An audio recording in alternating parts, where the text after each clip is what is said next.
Hey, Shalom Shalom Mishpocha. Welcome to another edition of Ray Bash's Ramblings. I'm your host, Rabbi Yehuda Ben Shomer, and this video is entitled Equipping, Not Control. It's kind of a follow-up video to the last video I did, the Holding Hands All Alone paradox. I wanted to hone in on some things that I said and to maybe clarify in a greater detail what I meant by some of the things that I said in the video. I want to emphasize that the rabbinic leadership structure is not about control as it is about equipping, making sure that a student, a Talmud, a disciple is properly equipped and ready to take on whatever commission he has after he graduates from yeshiva or graduates from training up under a certain rabbi, making sure that all the I's are dotted and the T's are crossed and that the P's and Q's are in order, because like a soldier, a drill sergeant who trains up a group of soldiers wants to make sure that he instills within those soldiers every single thing that he knows, so that when he sends them out into battle, that they are not a liability to the rest of the military force, that they're not a liability to the rest of the army, that they will not fail in their commission and their mission and what they are set out to do, that they will earn their stripes, that they will do well by the name of their rank, and that they are totally equipped to handle whatever stripe is on their sleeve.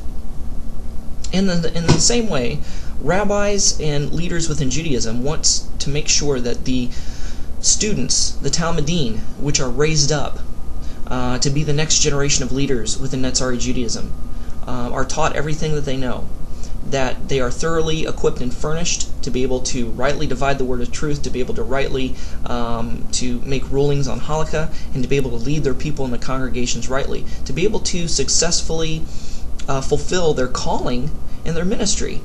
On the one hand, rabbis and students have their own personal individualistic calling, maybe a unique ministry that God has placed upon their heart and life, but at the same time they have a universal calling to the body of believers, to the community of Judaism in general, that apply to every single leader out there. And so nobody is exempt from certain aspects of service within the spiritual military, if you will. And there are ways that rabbis and students and leaders can be trained up to be specialized in certain aspects of ministry, to have a specialized calling, just like there's special forces in the military. You may have one rabbi that's called to reach out to the elderly, another rabbi called to reach out to the youth, one rabbi that are called to reach out to those who are Jewish in name only but have no Jewish education, those who are specifically geared to reach out to Gentiles. My specific calling, though I have a universal responsibility to the body of Judaism, to the body of believers at large, my special individualized calling is to reach out to those who claim to believe in the one true God of Israel, that are monotheistic, that is Judaism, Christianity, and Islam. That's my special calling and mission, and that's what AD International is all about. If you go to our website, you'll see that that's what we're all about. That's what we're called and equipped to do. So, like I said, it's not about an issue of control, that you want to make sure that you have the student under your thumbs. It's a matter of that you want to make sure that the student is equipped and trained properly, that you can, in a clear conscience, send someone out into spiritual battle and know that they are going to fight to the very best of their ability. Like a teacher in secular schools, sometimes they've had the same student for 3 years, and they failed them each year. And one year they may go,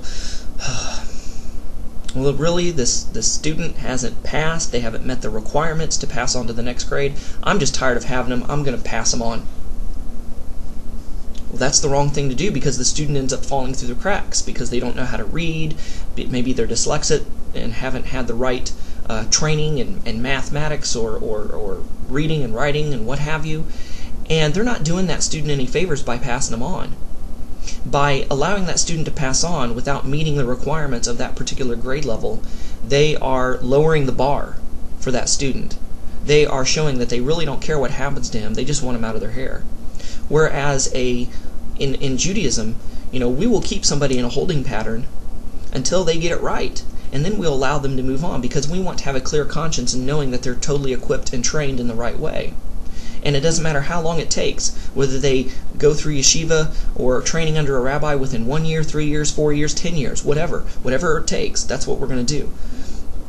And we don't secede or submit to failure.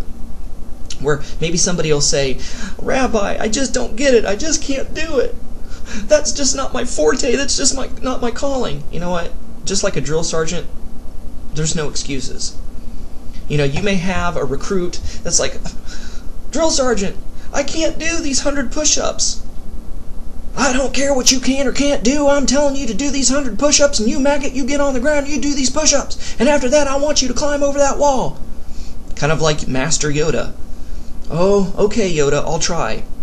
"There is no try, only do." It's like, we don't accept failure. We know you can do it. In other words, a rabbi would not tell a student to do something that they know that they cannot do, that is not on the realm of impossibility for them to do. Just like a drill sergeant would not expect a recruit to grow wings and fly through the sky. Whatever the drill sergeant tells the recruit to do, yeah, it may be tough, may seem impossible to the recruit, but every other boot camper before him has done that, so he knows that he can do it. He's not asking the impossible. He's asking what's hard. Yes. But because in a strange way, you can call it love. That drill sergeant loves that recruit enough to see him succeed and not to see him fail. He loves him enough not to allow him to stay in that same place and situation, but to move on, to show that recruit he can do much more than he thinks he can do. Same with a rabbi. We do not ask the impossible. We ask what's hard. There's a lot demanded of a student. But at the same time, we don't ask what we haven't asked any other student before him. We have not asked him to do anything that wasn't asked of ourselves. So we know that he can do it. He may not think he can, but we want to push the student to know that they can do it. And once they break that barrier or jump that hurdle, they'll realize, wow, I can do it. And it'll build up confidence and build up faith and increase that student's potential and that student's learning. So it's not about an issue of control. Because we know that in the Western world it has become clear that absolute power corrupts absolutely. We've seen corruption of power throughout religion throughout the ages, even from the Pharisees, to the Catholics, to whatever religion. There's always corruption when somebody has absolute power. That's why we in Judaism don't have absolute power. The Pharisees may have thought they have absolute power and do what they want, but really, I'm answerable to other rabbis. And ultimately, I'm answerable to God. I'm not only answerable to my rabbis, but I have a commitment to my community, to my people. So a rabbi is not above the Torah. They're answerable to the Torah just as the layman is. And the only time you're allowed to rebel against secular government and authority and rabbinical government and authority is when they clearly go in opposition of what the Torah says. If a rabbi is telling you it's okay to eat a ham sandwich, that's your time to cut and run and not listen to that rabbi. He's going against the Torah. If a secular government says, bow down and worship this image, like was done to Daniel and the Hebrew children, that's the time where you say, no, I'm rebelling. I'm obeying the laws of the land as long as they conform to Torah. But once they go out of the bounds of Torah and tells me to do something that God has prohibited me to do, that's where I draw the line.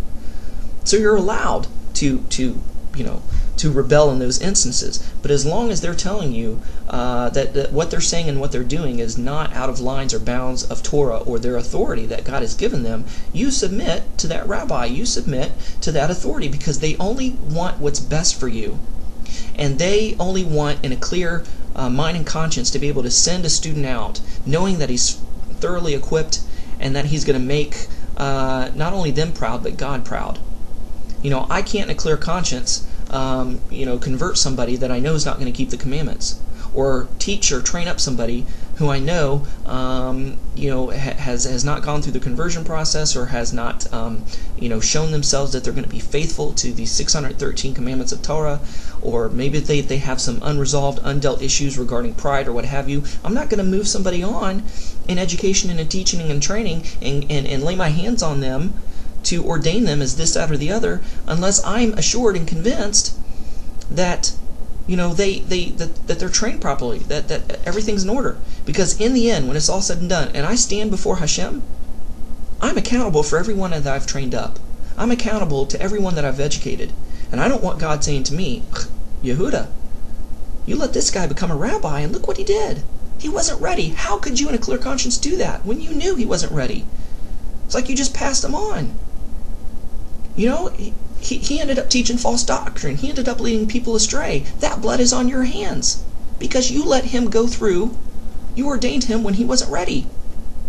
So you see the levity and the gravity of responsibility that a rabbinic leader has in Judaism, as opposed to maybe a Christian pastor or leader. Yes, we have higher standards. We feel we have a greater responsibility.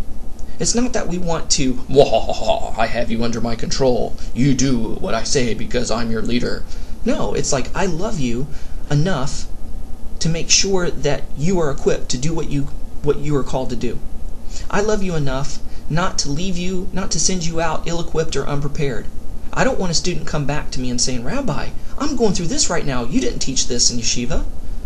Or a student come back to me that I've ordained and sent out. Rabbi, you didn't equip me for this. How could you send me out here and not teach me this? So I want to make sure that everybody that I educate, everybody that I train, that they're ready, that they're equipped.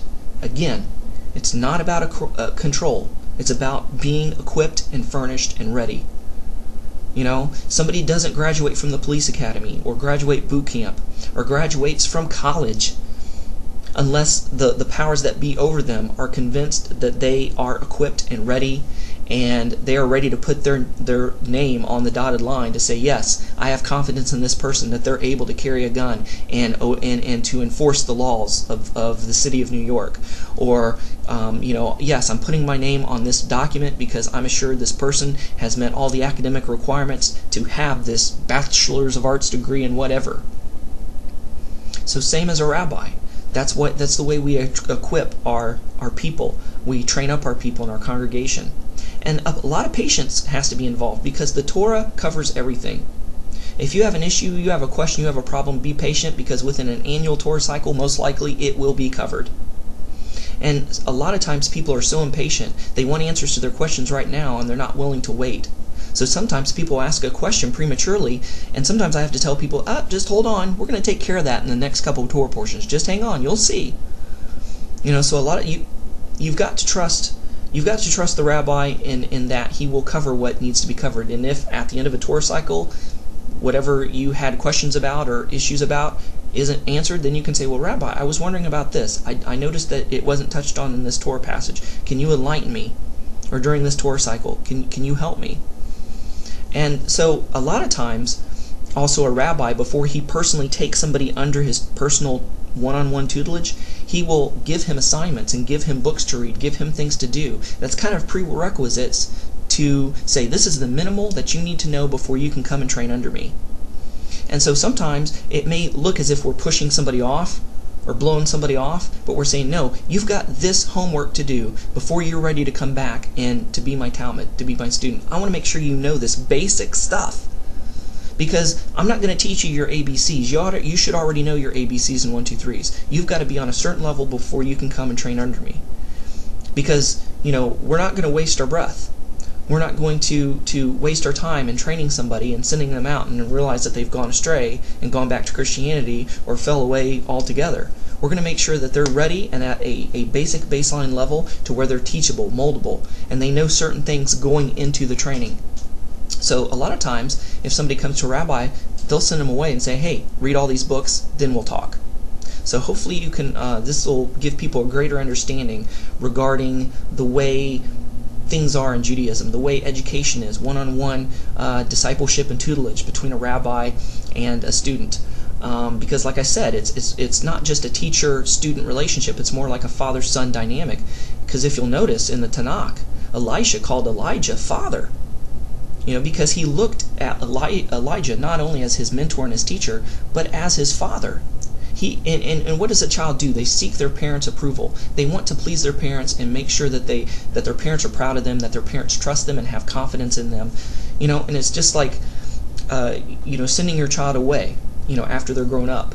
During that time you have that child, you want to instill everything that you know within them, so that when they go out into the adult world and the workforce, that you're confident that they can handle it, that they can take care of themselves, that they can get an apartment and have car payments and have adult responsibilities on their own. You wouldn't send out a 10-year-old to go live on their own and to have a job and an apartment and all this kind of stuff. That'd be crazy.